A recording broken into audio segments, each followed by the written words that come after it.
현재 가장 중요한 부분은 해당 어떤 하락 추세로 전환이 일어났던 부분을 돌파 마감을 했음에도 불구하고 매도세가 굉장히 강하게 나온다라는 겁니다.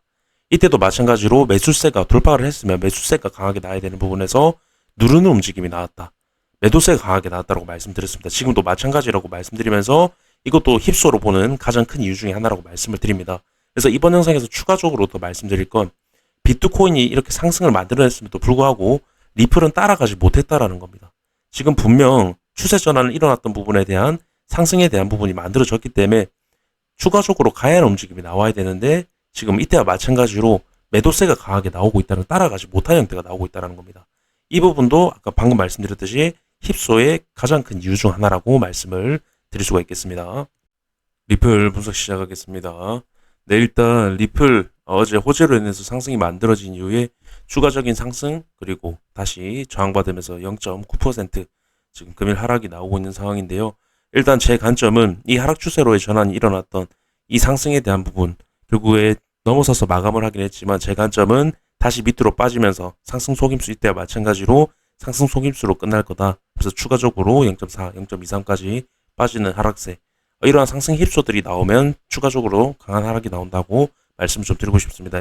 그래서 이 부분에 대한 내용은 제가 아까 6시간 전, 11시간 전에 이 부분에 대한 제가 그 하락을 본 이유에 대해서는 영상으로 다뤄드렸기 때문에 해당 부분 참고해 주시면 감사하겠고요. 일단 이번 영상에서는 제가 지금 보이는 부분, 새롭게 보이는 부분에 대해서 좀 말씀을 드려보려고 합니다. 네, 일단 비트코인 상황인데요. 지금 비트코인이 금일 2.7% 상승이 만들어졌습니다. 2.7% 지금 30K, 30.2K까지 지금 상승이 나오고 저항을 강하게 받으면서 지금 다시 상승 부분을 반납하고 있는 상태인데요. 지금 모습이 중요한 이유가 뭐냐면요. 제가 리플도 그렇고 비트도 그렇고 제가 하락장의 초입, 하락장이 시작이 됐다라고 말씀을 드렸었죠. 그러면서 이런 어떤 비트 하락과 동반해서 리플과 같이 이런 식의 어떤 가격대 리플의 0.4달러 그리고 0.23달러까지 하락 그렇게 본다라고 좀 말씀을 드렸고 비트코인도 제가 장기적인 부분에서 이 헤드앤숄더에 대한 넥라인 부분까지만 되돌림이 나왔기 때문에 결국에는 하락장으로 이어질 거다라고 말씀을 드리면서 해당 구간 결국에 30K 돌파 이후에 강하게 저항받으면서 넥라인까지만 반등이 나오는 형태 즉 이 저점을 깨는 형태라고 말씀을 드렸는데요. 지금 한 번 더 30K에 대한 리테스트가 나왔죠. 근데 이번이 중요했던 게 30K 넘어서서 이 넥라인을 한 번 더 시도 그리고 돌파를 만들어냈다라고 하면 내년 반감기까지 반감기에 대한 이슈도 있고 여러 가지 부분으로 전고점까지도 어떤 상승에 대한 부분을 만들 수 있는 그러한 부분인데요.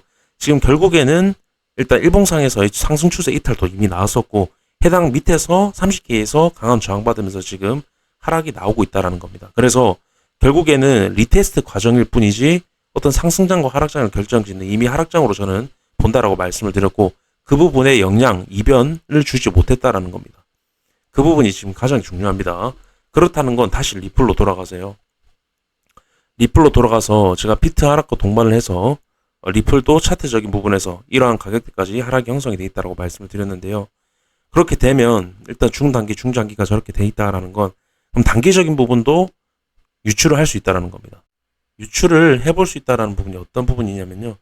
일단 해당 구가 만약 힙소가 아니라고 한다면 해당 추세까지도 다시 상승에 대한 가능성을 볼 수가 있고 그렇게 됐을 때는 지금 이전에 많이 저항을 받았던 구간이기 때문에 다시 올라간다라는 건 이전보다 이 추세를 뚫을 확률이 더 높다라는 겁니다. 그렇게 됐을 때는 크게는 채널 상단 부분, 크게는 이 하락 패턴이 형성된 부분까지도 뚫어내는 그림이 가능할 수 있다는 겁니다. 근데 제가 힙소로 보는 이유는 이러한 큰 부분에서 이미 채널에 대한 돌파 이후에 다시 들어오는 그림이 나왔고 거래량도 굉장히 많이 나왔고 굉장히 큰 부분이기 때문에 작은 부분보다 단기 추세보다는 장기 추세가 신뢰도가 훨씬 높다라는 겁니다. 그리고 이전에 이 큰 부분뿐만 아니라 지금 여기서 추세에서 나왔던 여러 번의 상승 힙소 그래서 제가 해당 추세까지 상승의 가능성이 어렵다라고 보고 있고 해당 그림은 결국에 힙소로 마무리될 가능성을 말씀을 드린 거고요. 지금 비트코인에서도 제가 아까 말씀드렸다시피 만약 이 힙소가 아니라 진짜 이 채널 상단 부분까지 가는 부분이라고 한다면 비트코인도 30K를 돌파를 해서 아까 넥라인 부분을 이전 31.5K 30K에 대한 지지가 잘 이루어지면 31.5까지 또 도전을 할 수가 있겠죠. 그렇기 때문에 어떤 이 상승분, 어떤 아까 헤드앤숄더에 대한 넥라인 부분을 돌파시켜버리는 상승분이 나올 수 있는데 지금 강하게 비트코인도 저항을 받고 있다는 겁니다. 굉장히 중요한 기로에 있다라고 비트코인은 말씀을 드리고 싶고요. 일단 리플 같은 경우에는 이미 저는 하락 패턴으로 지금 들어섰기 때문에 큰 부분에서 주봉에서 계속 말씀을 드렸던 채널에 대한 돌파 이후 다시 들어오는 그림, 이미 주봉에서 이러한 그림이 나왔기 때문에 이러한 부분으로 봤을 때 단기적인 부분도 어느 정도 유추가 가능하다라고 계속 말씀을 드리는데요. 그래서 다시 좀 말씀을 드려보면요. 그래서 현재 나오는 요소, 어떤 움직임들이 비트도 마찬가지고 리플도 마찬가지고 움직임들이 지금 이 상승이 어떤 이 추세를 넘는 움직임, 그리고 채널을 돌파하는 움직임이 아니라 상승 휩소일 확률을 보여주고 있다는 것에 대해서 제 관점에서는 그렇게 좀 말씀을 드리고 싶고요. 그리고 제가 말씀드렸던 이거 아까도 강조를 좀 드렸던 내용인데요. 200일 이평선과 50일 이평선이 데드크로스가 났는데 올해 처음 났다라고 말씀을 드렸습니다. 이전에 골든크로스 나고 지금 끊겨서 나오는데요. 골든크로스 나고 처음으로 데드크로스가 났다라는 겁니다. 이 부분도 무시할 수 없는 부분이다. 그렇게 좀 말씀을 드리고 싶습니다. 장기적인 하락세가 이어질 수 있는 지금 차트의 모양새에서 이런 데드크로스는 굉장히 좋지 않다라는 부분 한 번 더 강조드리면서 영상 마무리하도록 하겠습니다. 감사합니다.